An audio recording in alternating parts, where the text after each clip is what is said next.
Great, said Tony. The tiger smokes Super Kings, sorry that's a bit loud, Super Kings, but they seem to do nothing to satisfy him. Just fucking great. The window before them looked surprised, but not so open-mouthed as the honey monster would have been when he went through it. His body made a hairy blonde exclamation mark on the pavement below. He sent his bees to get me, said Loopy the bee. He told me to get you too. He loved those bees. On the street, several stories below, people crossed over, ignoring the body. This was no quarter for Good Samaritans or for any other foreigner. In the financial winter of the recession, swastikas right-angled up the brickwork like cracks in the government's budget. Shop fronts stared, glassy-eyed and broken as the vagrants across at the honey monster. Restaurant chains took each other over merely to survive.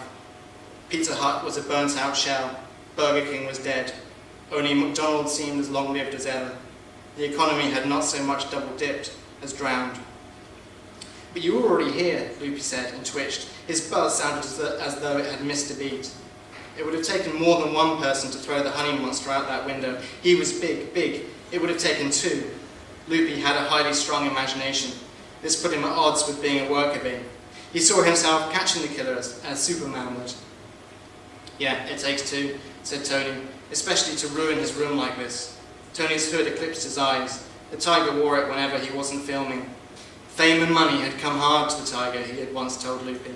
They didn't deserve it, Tony had said. Not now ordinary people could afford nothing but value food. Now the family staple was cereal, and they, Tony and Loopy and the honey monster, had become as important, as representative to their companies, as footballers to their clubs. They were the cereal celebs. Nobody could afford football anymore. The tiger walked to the window, he limped. Stunt doubles played ice hockey or caught frisbees in his adverts. He picked his way across the carpet, where cutouts of glass winked at the walls, which responded by waving in strips of shredded wallpaper. The room was an expensive mess. The bijou wood panelling was deforested, the wall crumbling. One brick hid behind the 50-inch plasma TV. A red lipstick smile had been daubed on the honey monster's family photo.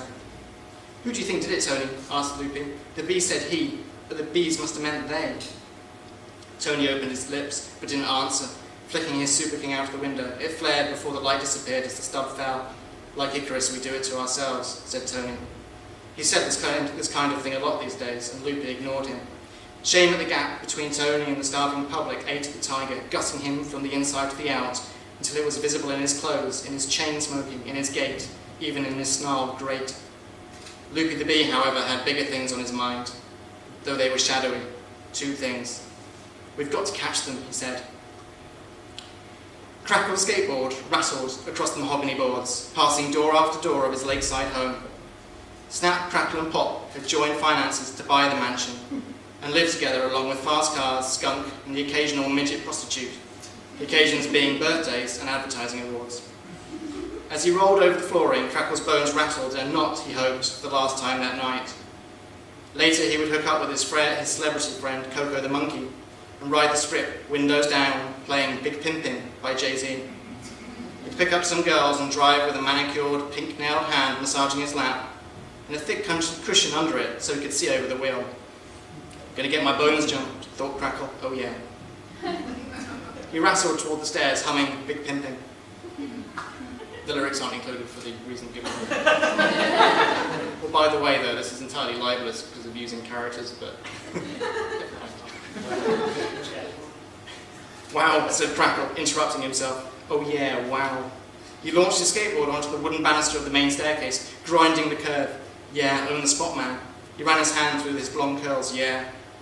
The mahogany moaned as though it knew it was coming. If it did, it would have worried about getting the stains out. Crackle did not, and was unprepared for the chainsaw that opened up his belly. It caught on his spine as the skateboard skidded on alone. Crackle attempted to scream, and would have been successful, but for the blood that spurted up his windpipe. He fell sideways.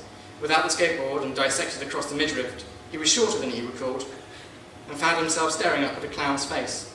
It was smiling, while the face to Crackle's failing sight seemed to have little choice than the smile. Its eyes were laughing. I'm enjoying this, said the clown.